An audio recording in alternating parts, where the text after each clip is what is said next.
Thank you for your attention.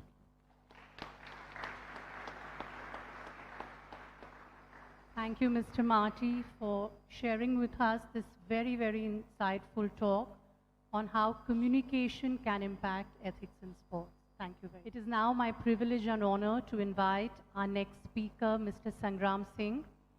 Sangram Singh ji nominated as the World Global Player of the Year. More than that, Sangram ji has traveled a long and a tough journey. The first 8 years of his life was spent in bed fighting arthritis. And he rose from there to play for his country and to bring international accolades to his country. He believes in a life which is fit, which is clean, and he epitomizes that. Thank you so much for joining us today, sir. सबसे पहले सबको नमस्ते, क्योंकि मैं पहली बार आया हूँ यहाँ पे। थैंक यू रजिता जी, जैना जी, श्रजेश भाई, और इन दोनों भाइयों के नाम नहीं जानता इनको भी थैंक यू। तो मैं गुरुदेव के यहाँ पे पहली बार आया हूँ, ये मेरा पहला वो है, और थोड़ा सा मुझे जल्दी भी है, मगर जो मैं बात कहूँगा वो आप सब अपनी लाइफ में लेके जाना, ये काम आएंगे। क्योंकि क्या है कि मैं दिल से Check. वो चेक हो जाए तो बता देना भैया।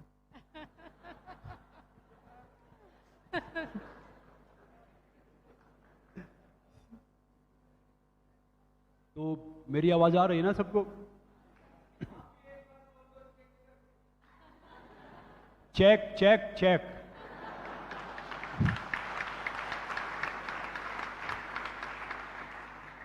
अब कैश करवा लो इसको। तो क्या है कि जो मैं बोलूंगा अभी उसको लेके जाना। देखिए, किसी भी देश की ताकत देखनी है तो उसकी दो चीज देखी जाती हैं, उसकी सेना और उसका स्पोर्ट्स। किसी भी देश की संपन्नता देखनी है, ताकत देखनी है, समृद्धि देखनी है, आप ये नहीं देखेंगे कि आपने कितनी बिल्डिंगें बना दी, आपने कितना क्या कर दिया। कोई बाहर से देखेंगे कि उसकी सेना कितनी स्ट्रोंग है, उसका स्पोर्ट्स कितना स्ट्रोंग है, यानी वो देश उतनी तरक्की कर रहा है। तो अब जैसे हमारा टॉपिक है, मोस्टली हम कह रहे हैं कि एथिक्स। मैं कह रहा हूं कि एथिक्स के बिना तो लाइफ नहीं चल सकती, स्पोर्ट्स कहां चलेगा। जिंदगी में भी एथिक्स जरूरी है। और मैं सबको एक बात कहना चाह रहा हूं कि देखिए, पहले एक डेफिनेशन देता हूं। चैंपियन कौन होता है? चैंपियन वो नहीं होता जो फर्स्ट आता है, मेडल जीता है, ट्रॉफी जीता है, किसी भी फील्ड में टॉप करता है। अब किसी फील्ड में, IIT, IIM, किसी में, चैंपियन वो होता है जो लगातार कोशिश करता है, जिंदगी में लगातार कोशिश करता है, वो चैंपियन होता है। तो हम सब के अंदर वो चैंपियन छिपा हुआ है, हम सब के अंदर वो चैंपियन है, बस आप उसको पहचान के रखो। अब क्या है कि बहुत से बोलते हैं कि भैया, मैं कह रहा हूं कि एथिक्स और स्पोर्ट्स का अगर बैलेंस है ना, कोई वो चीज मैं अभी बोल रहा था, वो डिसिप्लिन है, अनुशासन। डिसिप्लिन के बिना ना कोई एथिक्स है, ना कोई स्पोर्ट्स है, ना कोई लाइफ है। अब खुद बताता हूं मैं आपको कि मान ली एक पतंग है, पतंग डोर से बंधी रहेगी तभी पतंग है, नहीं तो पतंग is a piece of paper है अगर डोर तोड़ दो तो। ऐसे ही जिंदगी है। जिंदगी में अगर आपके डिसिप्लिन है, अनुशासन है, तो आपकी लाइफ है, आपका एथिक्स भी है, आपका स्पोर्ट्स भी है। और मैं कह रहा हूं कि देखिए, सबसे ज्यादा आजकल बच्चों क्या है कि हम साक्षर बना रहे हैं, शिक्षित नहीं बना रहे। साक्षर क्या होता है? डिग्री लेके आ जाते हैं बच्चे। शिक्षित क्या होता है कि वैल्यूज देते हैं, जो माता पिता देते थे, जो दूसरे देते थे। आजकल बच्चे IIT पढ़े हैं, IIM पढ़े हैं, वो ढेर सारे 95%, 98% सब लेके आते हैं। मेरे जैसा इंसान तो 33% मुश्किल से लेता था, वो भी घर वाले पीटते थे, इसलिए पास होना पड़ता था। तो मैं आप सबको बता रहा हूं कि उन बच्चों को है ना, शिक्षित बनाओ, साक्षर नहीं। शिक्षित आप अब बहुत से, अब देखो स्कूल का जो हम स्टार्ट करते हैं कायदा, वहां से स्टार्ट करते हैं। हम क्या लिखते हैं? जेंटलमैन कौन है? जिसने सूट वूट पहन रखा है। यानी जो आपके घर में जो फादर जिसने धोती कुर्ता पहन रखा है, वो जेंटलमैन नहीं है। ये हमारी शिक्षा पद्धति बहुत पहले से चेंज हुई थी। जब मैकोले आए थे तो उन्होंने देखा था कि भारत, हिंदुस्तान, उसकी संस्कृति, उसकी शिक्षा पद्धति इतनी अच्छी है कि उसको हम तोड़ नहीं सकते। तो उन्होंने बहुत एक बारी बारी स्ट्रेटेजी से उसको तोड़ा है। अब मैं खुद कह रहा हूं आपको, पहले ही बोलता था कि देखिए, सबसे ज्यादा दूरी किस चीज की है? सबसे ज्यादा दूरी पृथ्वी से आसमान की नहीं है, सबसे ज्यादा दूरी है आपसे दिल और दिमाग की। जो 11 इंच दूरी है ना, जो इसका मेल कर गया ना, मैं कह रहा हूं कि जिंदगी में वो सक्सेसफुल है। जिंदगी में उसके एथिक्स भी हैं, जिंदगी में उसका सब कुछ है। मगर क्या है कि हम इसको करते ही नहीं। और आपकी जिंदगी ना दो चीज के बीच में घूमती है, प्राप्त और पर्याप्त। अगर आपको जो प्राप्त है, अगर आप उसमें पर्याप्त हो गए तो लाइफ सक्सेसफुल है। और जो आपको प्राप्त अगर उसमें आप पर्याप्त नहीं हो ना, तो आपकी लाइफ सक्सेसफुल है ही नहीं, आप कुछ भी कर लो। और मैं हमेशा एक बात कहता हूं कि देखिए, बहुत बोलते हैं देश है ना, देश नेताओं से नहीं बनता, देश किसी इंफ्रास्ट्रक्चर से नहीं बनता। देश पता कब बनता है? आपके हिस्सा काम आपने कर लिया, मेरे हिस्सा काम मैंने कर लिया, उनके हिस्सा काम उन्होंने ईमानदारी से कर लिया, तो हमारे लिए देश बनना वही स्टार्ट हो गया। देश किसी उस चीज से नहीं बनता कि मैं बोल दें, जय बोल दे, बड़ी बड़ी बात करे। देखिए भैया, मेरा देश मान तो मेरा क्या योगदान, हम सबको सोचना पड़ेगा कि मेरा देश मान तो मेरा क्या योगदान। अगर हम ईमानदारी से काम करेंगे, हर तरीके से काम करेंगे, तो हम आगे जाएंगे ही ना, कोई रोक थोड़ी सकता है। और मैं खुद कह रहा हूं कि भैया, मैं अपनी लाइफ में रूमेटिक अर्थराइटिस पेशेंट था, ना मैं चल सकता था, ना मैं उठ सकता था, ना मैं बोल सकता था। सब हंसी मजाक उड़ाते थे, सब कहते थे, इवन एक गिलास पानी भी मैं उठा नहीं सकता था। उसको भी उठाने के लिए बहुत, जब दिन निकलता था ना, तो मेरी आंखें खुल जाती थी, मगर बॉडी काम नहीं करती थी, क्योंकि मुझे रूमेटिक अर्थराइटिस का लास्ट स्टेज था। पहले डॉक्टरों ने बोला कि बीमारी नॉर्मल है, वो यहां दिखाया, वहां दिखाया, और एक काफी हम्बल फैमिली से मैं आया हूं। याद रखना, लेगेसी वहां पे छूटेगी जहां पे सक्सेस, जहां पे साधन कम है वहीं पे लेगेसी छूट सकती है। जहां पे ढेर सारे साधन है, ढेर सारा पैसा, वहां पे लेगेसी छूट नहीं सकती। लिखवा के ले जाओ। मैं कहता हूं कि लेगेसी हमेशा, गुलाब हमेशा वही खिलता है जहां पे कांटे होते हैं। और हमारा राष्ट्रीय फूल कमल कीचड़ में खिलता है, उसके बावजूद भी कीचड़ में रह के कमल हरि के नतमस्तक होता है वो फूल। तो मैं कह रहा हूं कि आप अपनी जिंदगी में मत सोचो कि हम कहां से आए हैं, हाँ हमें जाना कहां है, हम आखिरी ब्रेथ कहां ले रहे हैं। जिंदगी का मेन महत्व वो है। और मैं हमेशा बोल रहा हूं कि भैया, अपनी जिंदगी में अपना टारगेट हमेशा ऊंचा रखो। जब तक दुनिया वाले आपके सपने पे हंस नहीं रहे ना, तो समझ लो आपका सपना छोटा है। और जिस पे जमाना हंसता है, इतिहास वही रचता है, और इतिहास हमारे जैसे पागलों में से कोई रचता है। इतिहास, मैं कह रहा हूं कि आज तक आप हिस्ट्री उठा के देख लो, जो पढ़े लिखे ना ज्यादा समझदार होते हैं, वो पढ़ते हैं, और जो पागल होते हैं ना, वो इतिहास बनाते हैं।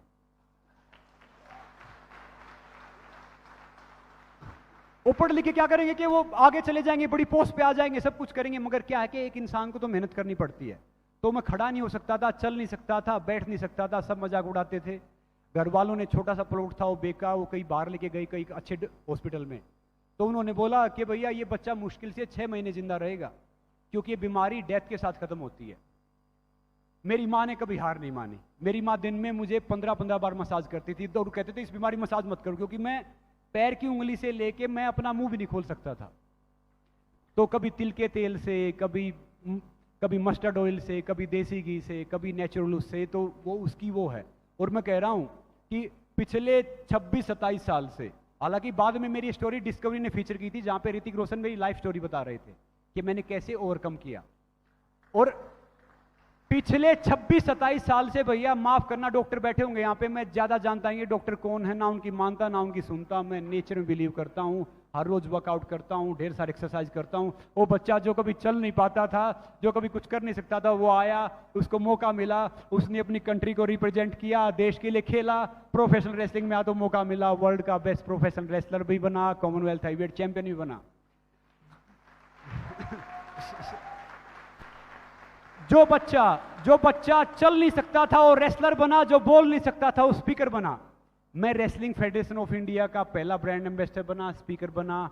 आजकल मैं ढेर सारी जगह बाहर जाता हूं। तो क्या है कि लिमिटेशन माइंड में है, लिमिटेशन और कहीं नहीं है। मैं कह रहा हूं कि जैसा हम सोचते हैं वैसे बन जाते हैं। जैसा खाओगे वैसा होगा मन, जैसा पियोगे पानी वैसे निकलेगी वाणी, और जैसी संगत वैसी रंगत। तो आप अपने में बिलीव करो। मैं कह रहा हूं इस धरती पे कोई इंसान है ही नहीं कि जो आपको जिता सके और आपको हरा सके। अगर आपके अंदर वो सक्षम है, आपके अंदर वो मादा है मेहनत करने का, तो भैया मैं कह रहा हूं सूर्य के सामने कोई दीवार नहीं खींच सकता। सूर्य के सामने कोई दीवार नहीं खींच सकता। कोई बेवकूफ अगर दीवार खींचेगा, सूर्य तो आएगा और वो अपना जो उसकी किरणें हैं वो आगे आके आएंगी, वो अपना प्रभाव सिद्ध करेगा। तो मैं आप सबको कह रहा हूं कि बस आप बिलीव इसमें करो। एक ने मेरे से पूछा कि मैं कई बार जाता हूं कि जी आप प्रोटीन कितना खाते हैं, आप ये विटामिन कितना खाते हैं, आप ये सब कितना खाते हैं। अब मैं सोच रहा हूं कि जिम में जाएंगे, आपका वेट 80 kg है, तो आप 60 ग्राम प्रोटीन खाओ, आप 200 ग्राम प्रोटीन खाओ। तो दिन में हम काम करेंगे या ऐसे ही बैग उठाए घूमते रहेंगे कि भैया ये प्रोटीन इस टाइम खाना है, ये गोली इस टाइम खानी है, ये गोली इस टाइम खानी है। नहीं, मैं कह रहा हूं कि आप खुश रहो, सूखी रोटी प्याज खा लो, उससे बड़ा प्रोटीन विटामिन कुछ है ही नहीं। अगर आप खुश हो तो, सच कह रहा हूं। मैं अब भी 3-4 घंटे ट्रेनिंग करता हूँ, 5 घंटे एक्सरसाइज करता हूँ, मोस्टली बॉडी वेट करता हूँ, प्राणायाम करता हूँ, योगा करता हूँ, ढेर सारी एक्सरसाइज करता हूँ। तो क्या है कि सारी चीज आपके यहां से स्टार्ट होती हैं। एक बार क्या हुआ कि एक जवान था, सेना में था, उसकी एक आंख पे गोली लग गई। तो जब उसे पूछा गया कि अब आप क्या करेंगे, तो बोला कि पहले मैं जब गोली मारता तो एक आंख बंद करता था, अब मेरी एक आंख जित नेचुरली बंद हो गए तो मैं दबा दबा के निशाने मारूंगा। तो भैया ये आप सबके ऊपर है कि आप सोचते कैसे हैं, आप करते क्या हैं। देखो मेरी जिंदगी में कोई लक भाग्य विश्वास कुछ नहीं करता। मैं कहता हूं भैया लक भाग्य विश्वास यहां पे है, हार्ड वर्क के आगे सफलता जोड़ी खड़ी हो जाती है। बस आप करके तो देखो। मैं परमात्मा इन सब में देखो है, मेरे लिए परमात्मा मेरे माता पिता हैं, मेरा गुरु है जिसने मुझे पहले रेसलिंग करना सिखाया, मेरे माता पिता परमात्मा है मेरे लिए। बाकी सारी चीजें नॉर्मल है। मैं कह रहा हूं कि अपने आप में बिलीव तो पैदा करो, कि ये करो कि भैया मुझे पता है कि अब बहुत से बोलते कि भैया आपने किया। अब मेरे जैसा इंसान जिसको कुछ पता नहीं, आज वो रेसलिंग किया, आगे आया, टीवी शो कर रहा है। देखो मेरी लाइफ का सबसे बड़ा मोटिवेशन है रिजेक्शन। मैं हर जगह रिजेक्ट किया गया हूं, जितने रिजेक्शन मिलते हैं वो मेरा मोटिवेशन होता है। और जिंदगी में मेरा सबसे खुशी का दिन होता है जिस दिन जब मुझे बड़ा नुकसान होता है। मान लो मैंने घड़ी बांध रखी है, अगर ये घड़ी कोई उठा लेगा, गुम हो जाएगी तो भी तो नहीं खरीदूंगा ना, नहीं ये बांधे घूमता रहूंगा। तो जिंदगी में कभी परिवर्तन आने से नहीं डरना चाहिए, परिवर्तन को रोकने से डरना चाहिए। तो अपनी लाइफ में आप अपने आप पे बिलीव करो, क्योंकि कहते हैं ना कि हजारों मील का सफर एक छोटे से कदम से उसकी शुरुआत होती है। आप चाहे कहीं भी हो, कोई आपकी भाषा है, कोई आपकी जाति है, कोई आपका मजहब है, मैं कह रहा हूं कि सेल्फलेस होके जीवो, ईमानदारी से जीवो, फिर देखो कि हम कहां से कहां पहुंच सकते हैं। देखिए अब जो गुरुदेव हैं, गुरुदेव के मैसेज मैं भी बहुत सुनता हूं, मुझे मौका मिला उनसे मिलने का, उनसे आशीर्वाद लेने का, उनके यहाँ पे आने का। तो क्या है कि वो कहते हैं ना कि महापुरुषों के दर्शन मात्र से ही हमारे ढेर सारे जो व्यवधान है वो दूर हो जाते हैं। तो उनसे सीखो। अगर हमने कोई सीखा नहीं तो उसका फायदा कुछ नहीं है। और आपकी लाइफ में कुछ भी चल रहा है कोई फर्क नहीं पड़ता। देखिए अब जिंदगी में दो ही रास्ते हैं, या दे के जाओ या छोड़ के जाओ, तीसरा कोई रास्ता नहीं है। जिंदगी में रास्ते दो ही हैं, या दे के जाओ या छोड़ के जाओ। तो इसलिए कह रहा हूं कि भैया परमात्मा से कहो कि जरिया बने कि हम ढेर सारा छोड़ के जाएं, लेगेसी छोड़ के जाएं, कि उस लेगेसी को कोई फॉलो कर सके। अब क्या आगे भैया वो बहुत से बोलते हैं कि भैया घर बड़ा हो गया, बंगला बड़ा हो गया, गाड़ी बड़ा हो गया। नहीं, बड़ा आदमी कौन होता है? बड़ा आदमी किसी पद प्रतिष्ठा से बड़ा नहीं होता, ना बंगले से, ना गाड़ी से, ना किसी पद से। बड़ा आदमी वो होता है जिससे मिलके हम छोटा फील ना करें, जिसके विचार अच्छे हैं, जिसका सोचना सही है, जिसका व्यवहार सही है, तो बड़ा इंसान है। और मैं कह रहा हूं कि आपकी कोई वैल्यू करे ना करे, आप है ना कभी भी कुछ भी बुरा मत मानना उसका, वो आपके ऊपर है। सोना चाहे कहीं भी गिरा दो भैया, उसकी कीमत थोड़ी कम होगी, सोना तो सोना ही रहेगा जहां भी है। अब मान लो कोई बेचारा सब्जी बेचने वाला, उसके 10 रुपए लगाएगा, दूसरा उसके ज्यादा ही लगाएगा। तो आपकी लाइफ भी वही है। जो देश का भविष्य है ना, ये बच्चे हैं। मैं यही कह रहा हूं कि इनको ना भले ही पढ़ाई कम हो या ज्यादा हो, इनको वैल्यूज दो। वैल्यूज दिए ना। अब मैं एक छोटा सा इंसिडेंट बता रहा हूं, थोड़ा लेट हो रहा हूं। मैं जिस टावर में रहता हूं उसमें बड़े पूंजीपति रहते हैं। एक लेडी थी, वो कोविड आया, उनका हस्बैंड पहले डेथ हो गई थी। तो लेडी की क्या हुआ कि लेडी को कोविड हो गया और उसकी एज थी 75। ना कोई कुछ करे। मैं डोमेस्टिक हेल्प से बोला कि भैया इनको खाना मैं दे के आता हूं, आप सब रहने दो। मैंने उसके बेटे, एक बेटा रहता है स्विट्जरलैंड में, दूसरा बेटा रहता है अमेरिका में। और लेडी बड़ी कहती थी कि मेरा बेटा ना करोड़ा पैकेज ले रहा है। मैंने कहा बड़ी अच्छी बात है। तो जब उसका अंतिम समय तो मैंने उसको फोन किया कि आपके काम करो, आपके बच्चों का नंबर दे दो मुझे, क्योंकि मुझे लगा कि वे मुश्किल से जिंदा कम रहेंगे, इसलिए शेयर कर रहा हूं ये बात। तो उसके बेटे को फोन किया ना, स्विट्जरलैंड वाले को, उसने बोला कि आप छोटे वाले को फोन करो, मेरे पास टाइम नहीं है। फिर मैंने छोटे वाले को फोन किया अमेरिका, तो पता है क्या बोला कि I have 30 days prior commitment, आप बड़े वाले को फोन करो। अब बताओ ना भैया, हम क्या कर रहे हैं? हम इन बच्चों को पढ़ा लिखा रहे हैं, भेज रहे हैं। मैं कह रहा हूं आपका बेटा आपके साथ बैठे खाना खा रहा, अगर 5,000 रुपये कमा रहा ना, मैं कह रहा हूं करोड़ों के पैकेज से लाख गुना ज्यादा है। कि हम बोलते हैं कि भैया बाहर चला गया, स्विट्जरलैंड हो गया, ये गाड़ी ले ली। तो इसलिए उनको संस्कार दो, वैल्यूज दो। और ये जिंदगी ना बहुत छोटी है, इसको ना कुछ क्रिएट करके जाओ ना। देखो सास तो अपना पेट तो चिड़िया, कौवा, चींटी सब भरते हैं। अगर हमने भी वही किया तो फिर हमारे में और पशुओं में क्या फर्क है? बल्कि पशु तो हमारे समझदार हैं। कोई घास डालो, पशु तो खाएगा चला जाएगा। इंसान के सामने कुछ डाल दो, खाएगा, गट्ठड़ बांध देगा, फिर डॉक्टर के उधर जाएगा, फिर वहां दे के आएगा। समझे ना? तो अपनी जिंदगी का ना पर्पज समझो, उद्देश्य समझो। तो मैं कह रहा हूं कि उसके बाद हम सारे एथिक्स भी फॉलो करेंगे, हर चीज़ फॉलो करेंगे, बस इंसान को अपने आप को पहचानने की ज़रूरत है।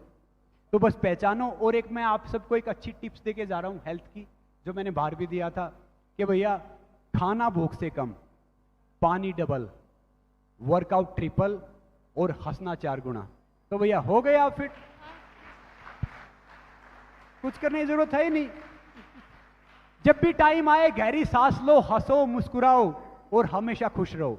देखो मेरे में कोई टैलेंट नहीं है, मैं हमेशा बोलता हूँ सिर्फ एक टैलेंट है, मैं कभी हार नहीं मानता, never give up in your life.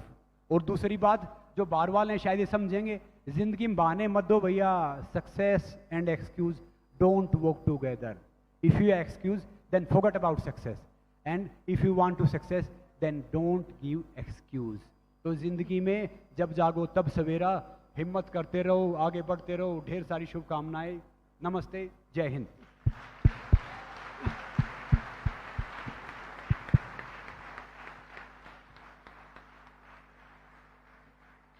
Sangramji, that was an incredibly power-packed talk. And for our dear friends who do not understand Hindi, I'm just going to, I wouldn't be able to translate all of it, but I'm just going to give a very short summary.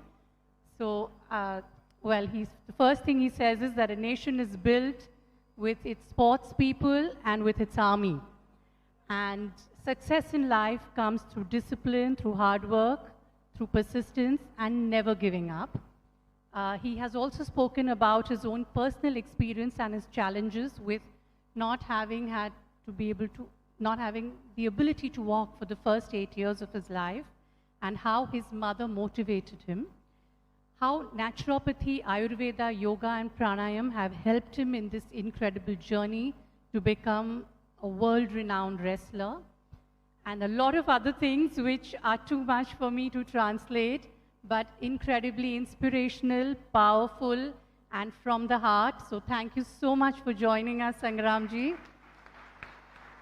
I would now like to invite Chairman of SSRVM Trust, Komodo H.G. Harsha, to kindly felicitate Sangram Singh ji. You also.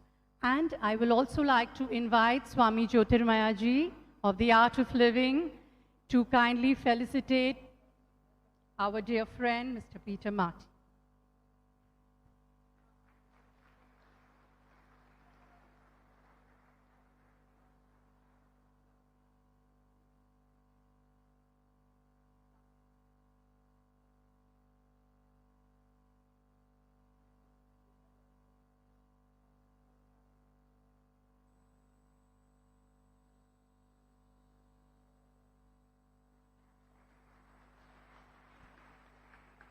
I will also invite Darshak Hathi ji to felicitate Mr. Tom Farry and Mr. Sandeep Naulakha to felicitate Shri Jeshi, the goalkeeper of the Indian national hockey team.